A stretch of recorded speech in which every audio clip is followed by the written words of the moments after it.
O Homem Integral, capítulo 9, O Futuro do Homem, parte B e final do livro. O modelo organizador biológico. O homem é, deste modo, um conjunto de elementos que se ajustam e interpenetram a fim de condensar-se em uma estrutura biológica. Assim, formado pelo espírito, ser eterno, pré-existente e sobrevivente ao corpo somático. O perispírito, também chamado modelo organizador biológico, que é o princípio intermediário, substância semimaterial, que serve de primeiro envoltório ao espírito e liga a alma ao corpo. Tais, num fruto, o germe, o perisperma e a casca, e o corpo, que é o envoltório material. Esses elementos mantêm um interrelacionamento profundo com os respectivos planos do universo. O perispírito, também denominado corpo astral, é constituído de vários tipos de fluidos, energia, ou de matéria hiperfísica, sendo o laço que une o espírito ao corpo somático. Multimilenarmente conhecido, atravessou a história sob denominações variadas. Hipócrates, por exemplo, chamava-o Enormon, enquanto Plotino o identificava como corpo aéreo ou ígneo. Tertuliano o indicava como corpo vital da alma. Orígenes como aura, quiçá inspirado no apóstolo Paulo, que o referia como corpo espiritual e corpo incorruptível. No Vedanta, ele aparece como Mano Maya Kosha, e no budismo esotérico é designado por Kamarupa. Os egípcios diziam-no Ka, e o Zen de Avesta aponta-o por Baldarras, a Cabala hebraica por Ruach, e o Eidolon do tradicionalismo grego, o Ímago dos latinos, o Ki dos chineses, o corpo sutil e etéreo de Aristóteles. Confúcio igualmente o identificou chamando-o corpo aeriforme, e Leibniz qualificou-o de corpo fluídico. As variadas épocas da humanidade defrontaram-no e por outras denominações ele passou a ser aceito. De importância máxima no complexo humano é o moderno modelo organizador biológico, que se encarrega de plasmar no corpo físico as necessidades morais evolutivas através dos genes e cromossomos, pois que, indestrutível, eteriza-se e se purifica durante os processos reencarnatórios elevados. Pode-se dizer que ele é o esboço, o modelo, a forma em que se desenvolve o corpo físico. É na sua intimidade energética que se agregam as células, que se modelam os órgãos, proporcionando-lhes o funcionamento. Nele se expressam as manifestações da vida durante o corpo físico e depois, por facultar o intercâmbio de natureza espiritual. É o condutor da energia que estabelece a duração da vida física, bem como é responsável pela memória das existências passadas, que arquiva nas telas sutis do inconsciente atual, facultando lampejos ou recordações esporádicas das existências já vividas. O filósofo escocês Wordsworth, estudando-o, disse que é o mediador plástico, através do qual passa a torrente de matéria fluente que destrói e reconstrói incessantemente o organismo vivo. Na sua estrutura de energia se localizam os distúrbios nervosos que se transferem para o campo biológico e que procedem dos compromissos negativos das reencarnações passadas. Igualmente, ele responde pelas doenças congênitas em razão das distonias morais que conduz de uma para outra vida. Por isso mesmo, trata-se de um organismo vivo e pulsante, sendo constituído por trilhões de corpos unicelulares rarefeitos, muito sensíveis, que imprimem nas suas intrincadas peças as atividades morais do espírito, assinalando-as nos órgãos correspondentes quando das futuras reencarnações. Veículo sutil e organizador, é o encarregado de fixar no organismo os traumas emocionais, como as aspirações da beleza, da arte, da cultura, plasmando nos sentimentos as tendências e as possibilidades de realizá-las. Graças à sua interpretação nas moléculas que constituem o corpo, exterioriza, através deste, os fenômenos emocionais, karmas, positivos ou não, que procedem do passado do indivíduo e se impõem como mecanismo necessário à evolução.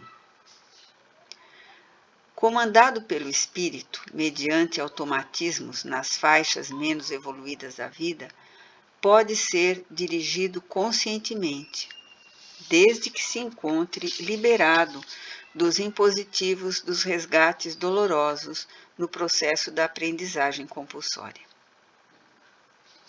Quanto mais o homem se espiritualiza, domando as más inclinações e canalizando as forças para as aspirações de enobrecimento e sublimação, mais sutis são as suas possibilidades plasmadoras, dando gênese a corpos sadios, emocional e moralmente, em razão do agente causal estar liberado das aflições e limites purificadores.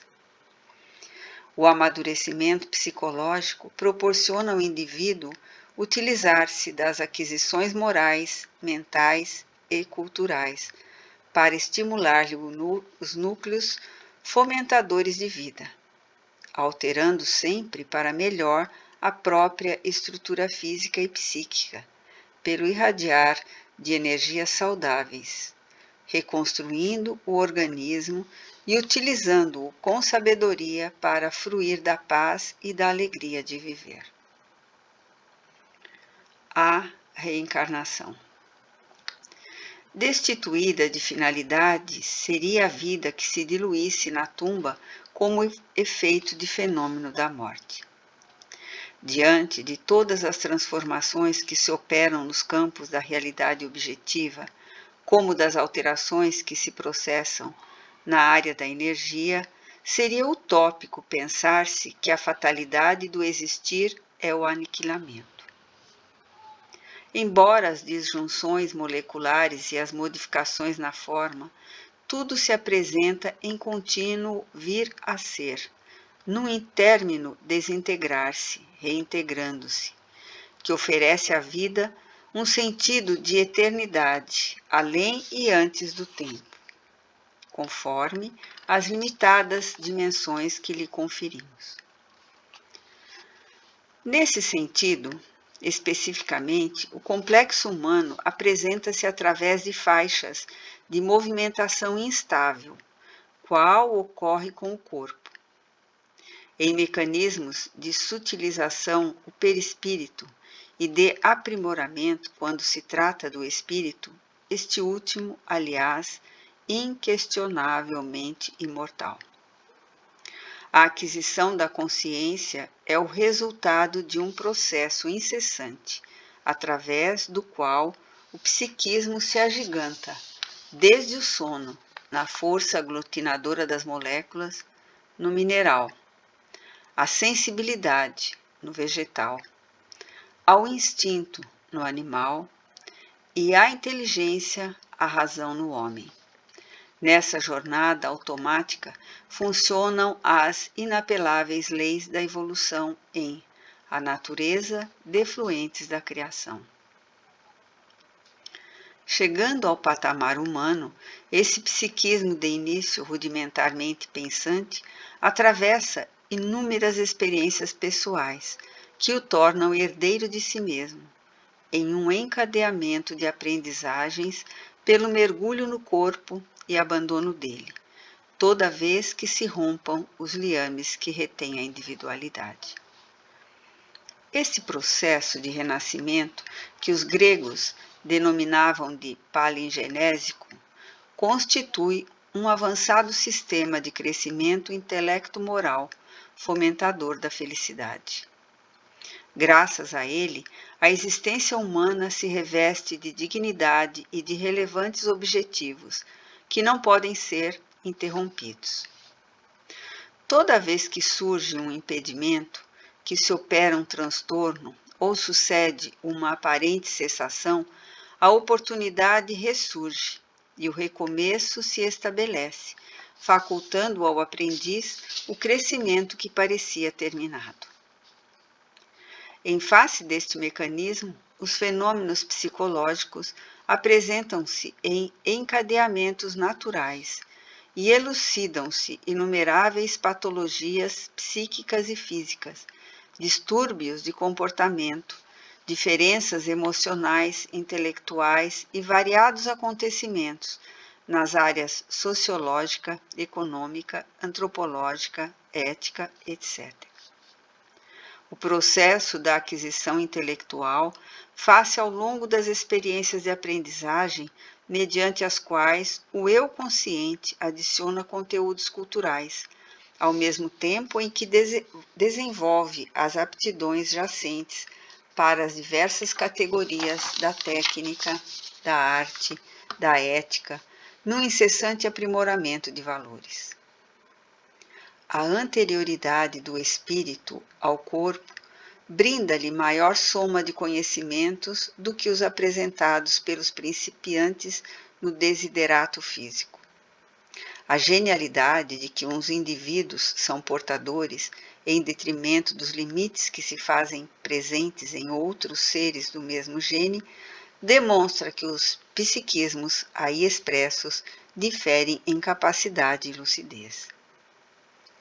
Embora herdeiro dos caracteres da raça, aparência, morfologia, cabelo, olhos, etc., os valores psicológicos intelecto-morais não são transmissíveis pelos genes e cromossomos.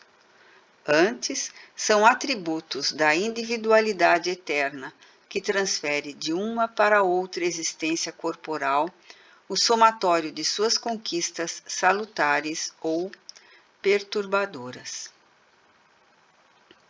Não há como negar-se a influência genética na evolução do ser, os impositivos do meio, dos costumes e dos hábitos. Entretanto, impende a observar que o corpo reproduz o corpo, não a mente, a consciência que só o espírito exterioriza. A introdução do conceito reencarnacionista na psicologia dá-lhe dimensão invulgar, esclarecimento das dificuldades na argumentação em torno do inconsciente, individual e coletivo, e dos arquétipos, estudando o homem em toda a sua complexidade profunda e, mediante a identificação do seu passado, facultando-lhe o descobrimento e utilização das suas possibilidades, do seu vir a ser. Nos alicerces do inconsciente profundo encontram-se os extratos das memórias pretéritas, ditando comportamentos atuais que somente uma análise regressiva consegue detectar, eliminando os conteúdos perturbadores que respondem por várias alienações mentais. No capítulo dos impulsos e compulsões psicológicas, o passado espiritual exerce uma predominância irrefreável, que leva aos grandes rasgos do devotamento e da abnegação, quanto à delinquência, à agressividade, à multiplicidade de personificações parasitárias, mesmo excluindo-se a hipótese das obsessões. Na imensa panorâmica dos distúrbios mentais, especialmente nas esquizofrenias, destacam-se as interferências constritoras dos desencarnados, que se estribam nas leis da cobrança pessoal, certamente injustificáveis, para desforçar-se dos sofrimentos que lhe foram anteriormente infligidos, em outras existências pelas suas vítimas atuais. Diante das ocorrências do déjà vu, os remanescentes reencarnacionistas estabelecem parâmetros sutis de lembranças que retornam à consciência atual como lampejos e clichês de evocações, ressumando dos conteúdos da inconsciência ou da memória extracerebral do perispírito, oferecendo possibilidades de identificação de pessoas, acontecimentos, lugares e narrativas já vividos, já conhecidos, antes experimentados.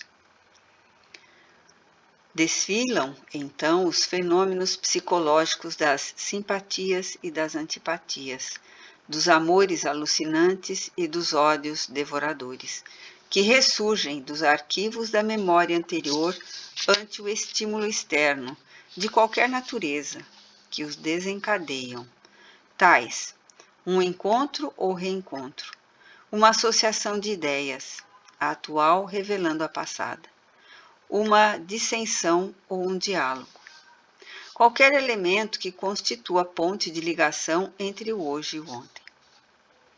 Excetuando-se os conflitos que têm sua psicogênese na vida atual, a expressiva maioria deles procede das jornadas infelizes do ser eterno.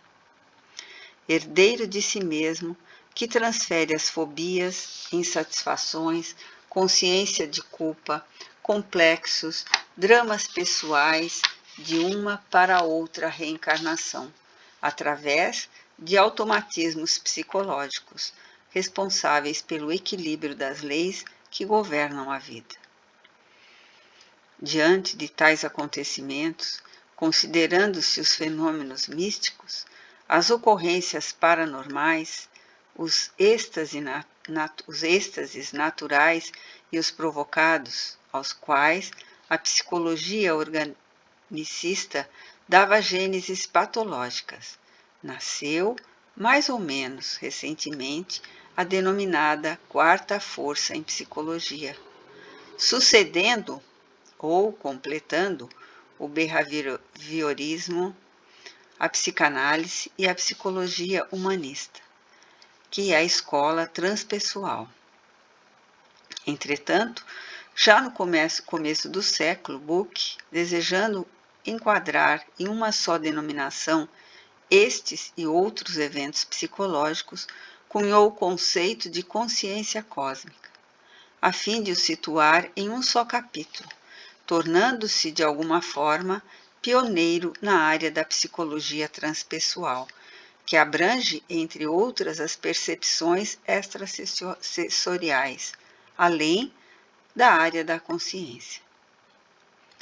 Nesta conceituação, a morte é fenômeno biológico a transferir o ser de uma para outra realidade sem consumpção da vida. O ser humano, diante da visão nova e transpessoal, deixa de ser a massa, apenas celular, para tornar-se um complexo de predominância do princípio eterno. A decisiva contribuição dos seus pioneiros, entre os quais Maslon, Assagioli, com a sua psicossíntese, Suchi, Wilber, Grof e outros, oferece excelentes recursos para a psicoterapia, liberando a maioria dos pacientes dos seus conflitos e problemas que desestruturaram a personalidade. Neste admirável amálgama da integração dos mais importantes insights das doutrinas psicológicas do Ocidente com as tradições esotéricas do Oriente, agiganta-se o Espiritismo, pioneiro de uma psicologia espiritualista dedicada ao conhecimento do homem integral, na sua valiosa complexidade, espírito, perispírito e matéria, ampliando os horizontes da vida orgânica, a se desdobrarem além do túmulo e antes do corpo, com infinitas possibilidades de progresso no rumo da perfeição.